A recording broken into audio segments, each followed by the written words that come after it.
So this is a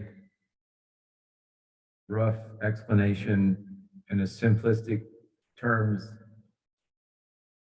in conjunction with the two diagrams that I shared in regards to the 9 dimensions and how that concept, what it means to us as humans living here within what's considered the 3rd dimension.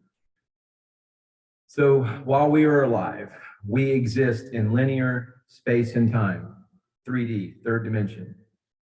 And this table that the person is lying upon represents this 3rd dimension. It looks like an isosceles triangle, a inverse triangle, but you have the 1st dimension, 2nd dimension on the one lateral side here, and then the table is third dimension. So we exist in linear space and time, 3D, which is a plane. 2D is shown as an isosceles triangle with one side as the 3D plane, and the bottom point is the 1st dimension, the iron core crystal in the center of Earth. So using the image of the person lying on the table in the 3rd dimension, 3D plane, 4D, the collective mind or archetypal realm forms a canopy. That's this little circular part there on the immediately above the person lying on the table. So the collective mind, the digital matrix, the archetypes, so forms a canopy over the person's body, which forms out of the polarizing thoughts and feelings of that person, where we're constantly being preyed upon, the Anunnaki, the lower astral, continuously feeding off of our oscillating energies, one side up and down polarities. So that's the 4D, the collective mind, the digital matrix. And the higher dimensions, 5D through 9D, make portals in this 4D canopy when the person resolves the polarity and activates subtle conscious. When you get out of that stress mode, when you get out of that survival reptilian mode and say you're doing something that you really enjoy, but that's when the 4D frequency, digital matrix frequency fence is pierced, if you will, when it's portals are made in that. And so the multidimensional model shows how we each perceive the dimensions. And now we have, as we move progressively through the dimensions, you want to keep these diagrams, they refer to this, and really it's simple. It comes down to, if you notice how when you're at work, say if you don't enjoy your job or you're doing some kind of laborious task that you don't necessarily enjoy, and time just really crawls on. But if you're doing something you really enjoy, it's like, wow, time flies. So that's kind of a way to access these kind of esoteric concepts. Just think about your perception of things, your perception of time. So we have a dimensional structure of the vertical axis of consciousness, the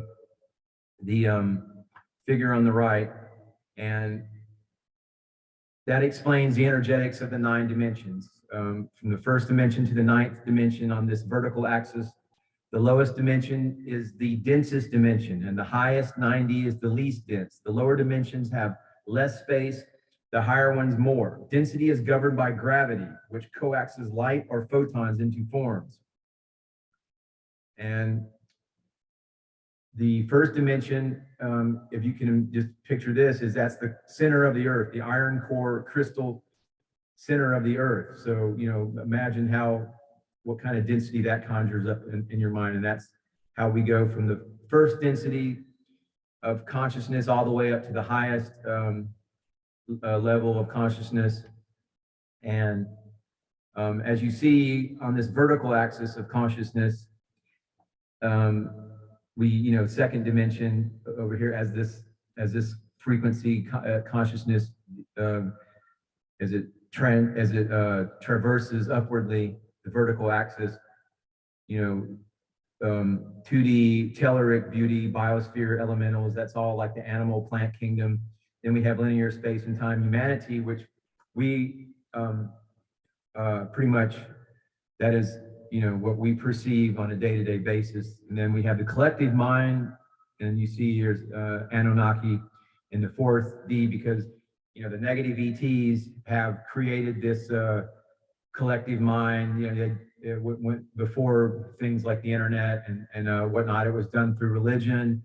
That's why there was so much war. It was always religious wars, because it was always a battle for the collective mind, for your belief, and it was always involving disempowerment to lessen a person's divinity, and it was meant to collectivize your consciousness and put it under the control of a hierarchy with the Pope at the top or any other religious figure. So that's the collective mind in 4D, as you see right over here to the right, and then it's the vertical saying. And you love and creativity is at the fifth dimension with the Pleiades, and sixth dimension sacred geometry. And so somebody who's highly creative and like an Einstein, somebody who dealt with, they were constantly, like Einstein, one thing about him, like, here's an example. Like, whereas most people are constantly worried about what they're going to wear, they spend almost all their disposable income on flashy, jewelry or always these things involving basic survival. And so it's like an inordinate amount of attention is paid to things that really are just should be put in their place. And so that's why Einstein, if you looked in his closet, he had his clothes where it was the same. He had 10 suits of all the same exact. He always wore, and it was because he wasn't concerned with that. His mind was in higher realms, higher dimensions, figuring out laws of physics and, special relativity. And so, that is a perfect example of a higher dimensional human living within the third dimensional reality. And it's like, you don't need to give any more attention to survival than what needs to be, there. And so, but everything's been reversed, flipped by the Anunnaki, by the negative ETs, constantly being hit with this, survival, fight or flight. And that's why no one has any time to do anything that's creative or, and even the creative people, like, my history with creativity was through music. But I mean, even that's, you only get so far with that before you're up against the system, and then the system takes you and so it's, you rarely get to spend very many moments within the higher dimensions of, like, loftier thought, creativity, unless that's, you figured the game out and you rule your own dimensional portals. And so anyway, I hope that by way of explanation gives some example. Just look up Einstein, and it was just one fact that stuck out in my mind about Einstein's life was, just, he wasn't worried about having, a Rolex watch or whatever. He was worried about, his energies were directed towards piercing the higher dimensions and unraveling the laws of the universe, as he thought. Of course, he freaked out when the real laws were revealed by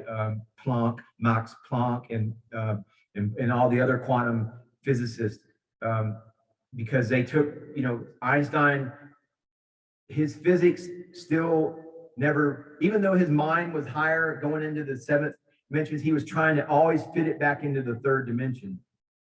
That's what, like, physical, that type of physics, when they try to go higher and then apply things and relegate it and only limit it to the third dimension.